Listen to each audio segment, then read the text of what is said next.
ഇത് മലപ്പുറം, കേരളത്തിന്റെ ഹൃദയഭൂമിക. മലകളുടെയും താഴ്വരകളുടെയും ഹരിതനിലം. മനുഷ്യത്വവും മതസൗഹാർദ്ദവും കൈകോർത്തു പിടിച്ചു നടന്ന ചരിത്രമണ്ണ്. അതിരില്ലാത്ത സൽക്കാരത്തിന്റെ വിരുന്നുനാട്. 1969 ജൂൺ 16 മലപ്പുറം ജില്ല രൂപീകരിക്കപ്പെടുന്നത്. എന്നാൽ നൂറ്റാണ്ടുകൾക്ക് മുമ്പേ ചരിത്രതാളുകളിൽ ഇടം പിടിക്കത്തക്കവണ്ണം സംഭവബഹുലമായിരുന്നു ഈ നാടിന്റെ ഭൂതകാലം. യുദ്ധവും സമാധാനവും കൊണ്ട് ചരിത്രത്തിൽ അടയാളപ്പെടുത്തിയ നാടാണിത്. ചരിത്രാതീത കാലം തൊട്ടേ ഏറനാട്, വെള്ളുവനാട് എന്നിങ്ങനെ അറിയപ്പെട്ട മലപ്പുറത്ത് വിവിധ ജനപദങ്ങളുണ്ടായിരുന്നു. ചേര സാമ്രാജ്യത്തിന്റെ ഭാഗമായിരുന്ന മലപ്പുറത്തിന്റെ പടിഞ്ഞാറേ തീരങ്ങളിൽ റോമിൽ നിന്നും ചൈനയിൽ നിന്നും അറേബ്യയിൽ നിന്നുമുള്ള കപ്പലുകൾ നങ്കൂരമിട്ടിരുന്നു.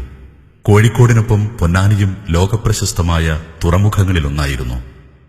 9-ാം നൂറ്റാണ്ടിൽ കുലശേഖര രാജാക്കന്മാരുടെ ഭരണകാലത്തിനു ശേഷമാണ് നായർ നാടുവാഴികൾ ഏറനാട്, വെള്ളവനാട് പ്രദേശങ്ങളായി ഇവിടം വിഭജിക്കപ്പെടുന്നത്.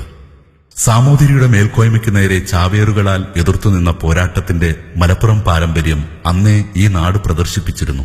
അതോടൊപ്പം വിദേശ വണിക്കുകൾക്കായി സുഗന്ധവ്യഞ്ജനങ്ങളുടെയും വനവിഭവങ്ങളുടെയും മഹത്തായ നിധി ഒരുക്കിവെക്കുകയും ചെയ്തു. 15-ാം നൂറ്റാണ്ടിൽ വാസ്കോഡഗാമയുടെ കപ്പലോട്ടങ്ങളുടെ ഗതി മലബാർ തീരങ്ങളിലേക്ക് തിരിച്ചത് കേരള ചരിത്രത്തിലെ കറുത്ത തീയതികളിലാണ്.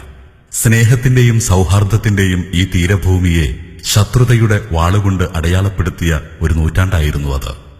കുഞ്ഞാലിമരക്കാർമാരുടെ നേതൃത്വത്തിൽ പോർച്ചുഗീസുകാർക്കെതിരെ നടന്ന ധീരമായ യുദ്ധത്തിന് ആശയപരമായ നേതൃത്വം നൽകിയത് മലപ്പുറം ജില്ലയുടെ തീരനഗരമായ പൊന്നാനിയാണ്. തുഹഫത്തുൽ മുജാഹിദീനിലൂടെ ഈ ആഹ്വാനം ലോകമെങ്ങും മുഴങ്ങി. തുഹഫത്തുൽ മുജാഹിദീനും മൊഹീദ്ദീൻ മാലയും രചിക്കപ്പെട്ട അതേ കാലത്തുതന്നെ തിരൂരിലെ തുഞ്ചൻ പറമ്പിൽ ഭാരതീയ ഭക്തിപ്രസ്ഥാനത്തിന്റെ മരത്തണലിൽ ആ മധുരിക്കുന്ന കാഞ്ഞിരവും തെടുത്തു തുഞ്ചത്തെടുത്തച്ഛൻ. ചക്ഷുശ്രവണ ഗളസ്ഥമാം ദർധുരം ഭക്ഷണത്തിനപേക്ഷിക്കുന്നതുപോലെ കാലാഹിന പരിഗ്രസ്ഥമാം ലോകവും ആലോല ചേതസ്സ ഭോഗങ്ങൾ തേടുന്നു. ലക്ഷ്മിയും അസ്ഥിരയല്ലോ മനുഷ്യർക്കു നിൽക്കുമോ യൗവനവും പുനരധ്രുവം. ഇത് നിള, ഭാരതപ്പുഴ എന്നും ഈ നദി പുകൾക്കൊണ്ടു.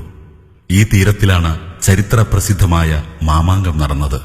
സാമൂതിരിയുടെ പടയോട് മരണം വരെ പോരാടി വീരമൃത്യു വരിച്ച ചാവേറുകളുടെ രക്തം കൊണ്ട് ചുവന്ന പുഴയാണിത്. തങ്ങളെ ചൂഷണം ചെയ്യുന്ന ഒരു അധികാരിയെയും പൊറുപ്പിക്കാൻ കഴിയാത്ത മലപ്പുറത്തിന്റെ ആദർശധീരതയുടെ പ്രതീകമായി ഈ നദി സംസ്കാരത്തിന്റെ തീരങ്ങളെ നനച്ചൊഴുകിക്കൊണ്ടിരിക്കുന്നു. മിനി പമ്പ എന്ന പേരിൽ പ്രധാനപ്പെട്ട ഒരു തീർത്ഥാടന കേന്ദ്രമായി ഇന്നിത് മാറിയിരിക്കുന്നു. മൈസൂർ സുൽത്താൻമാരുടെ വരവോടെ മലപ്പുറം അതിന്റെ ചരിത്രത്തിൽ മറ്റൊരു അധ്യായം രചിച്ചു. ഏറെ തെറ്റിദ്ധരിക്കപ്പെട്ട ആ കാലത്തിന്റെ ബാക്കിപത്രം പക്ഷേ ആധുനികതയുടെ പുത്തൻ പാതകളിലേക്ക് നീങ്ങിയ മലപ്പുറത്തിന്റെ ചരിത്രമായിരുന്നു.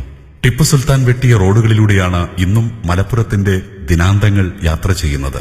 ടിപ്പു വരച്ചിട്ട അതിരുകളും അളവുകളുമായാണ് ഇന്നും മലപ്പുറം ജില്ല രേഖപ്പെട്ടു കിടക്കുന്നത്. ടിപ്പുവിന് ശേഷം മലപ്പുറത്തിന്റെ ചുവന്ന മണ്ണു തേടിയെത്തിയത് ബ്രിട്ടീഷുകാരാണ്.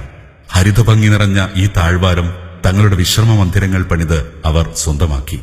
ഇവിടുത്തെ വനവിഭവങ്ങളും തേക്കും സ്വന്തം നാട്ടിലേക്ക് കടത്തി. ഇവിടുത്തെ സംസ്കാരത്തെയും സ്വസ്ഥ ജീവിതത്തെയും മുറിപ്പെടുത്തി. അതോടെ മലപ്പുറത്തെ പോരാട്ടവീര്യം വീണ്ടും ഉണർന്നു. 18-ാം നൂറ്റാണ്ടിന്റെ പകുതി മുതൽ 1921 വരെ നീണ്ടുനിന്ന മാപ്പിള പോരാട്ടങ്ങളുടെ ദീർഘചരിത്രം മലപ്പുറത്തിന്റെ അധിനിവേശ വിരുദ്ധ സമരങ്ങളുടെ നാൾവഴികളാണ്. വാരിയൻ കുന്നത്ത് കുഞ്ഞഹമ്മദ് ഹാജിയും ആലി മുസ്ലിയാരും കെ മാധവൻ നായരും മുഹമ്മദ് അബ്ദുറഹിമാൻ സാഹിബും ഈ മണ്ണിൽ സ്വാതന്ത്ര്യ സമരത്തിന്റെ ആവേശം വിതച്ചവരാണ്. കോട്ടക്കുന്നിന്റെ ഈ ചെരുവിൽ വെച്ചാണ് വാരിയൻ കുന്നത്ത് കുഞ്ഞഹമ്മദ് ഹാജി അടക്കമുള്ള മാപ്പിള പോരാളികളെ ബ്രിട്ടീഷ് പട്ടാളം വെടിവെച്ചു കൊന്നത്. ആ സ്മരണകളുടെ താഴ്വരകൾ ഇന്ന് സഞ്ചാരികളെ കാത്ത് അണിഞ്ഞൊരുങ്ങി നിൽക്കുന്നു. മലപ്പുറം കാണാനെത്തുന്ന ആരെയും ഇരുകൈയും നീട്ടി സ്വീകരിക്കുന്ന സ്നേഹസമ്പന്നരാണ് ഇവിടുത്തുകാർ. സഞ്ചാരികളെ മാടി വിളിക്കുന്ന ഈ പ്രകൃതി ദൃശ്യങ്ങളാണ് ഈ ജില്ലയുടെ ഏറ്റവും വലിയ ഈടുവെപ്പുകൾ. കടൽ തീരങ്ങളുടെ വിശാല സൗന്ദര്യവും മലപ്പുറത്തിനുണ്ട്. പടിഞ്ഞാറേക്കര ബീച്ചിലെയും ഓട്ടുംപുറം ബീച്ചിലെയും ഈ സായാഹ്നവേളകൾ ആസ്വദിച്ചാൽ മതിവരില്ല. പൊന്നാനി ബീച്ചും കൂട്ടായി ബീച്ചും മത്സ്യബന്ധനത്തിനും പ്രസിദ്ധമാണ്. ജില്ലയുടെ കിഴക്കേ ദിശ മുഴുവൻ കാടും മലയും തിങ്ങിയ ഹരിതഭൂമിയാണ്.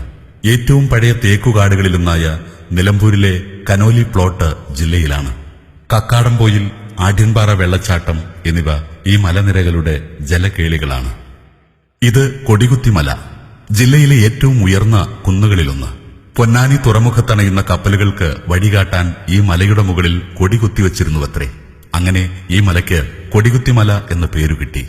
ആയിരക്കണക്കിന് സഞ്ചാരികളാണ് ഈ മലയുടെ സാഹസിക സൗന്ദര്യം ആസ്വദിക്കാൻ വർഷം തോറും എത്തുന്നത്. കോട്ടക്കൽ ആര്യവൈദ്യശാല കൊണ്ട് ലോക പ്രശസ്തവുമാണ് ഈ ജില്ല.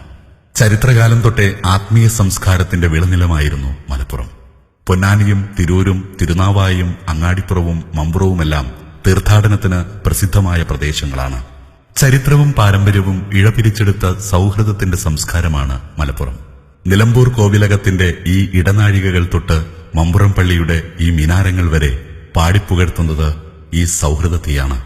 കുറെ കൂടി പരാമർശിക്കേണ്ട പോരിശകൾ മലപ്പുറത്തുണ്ട്.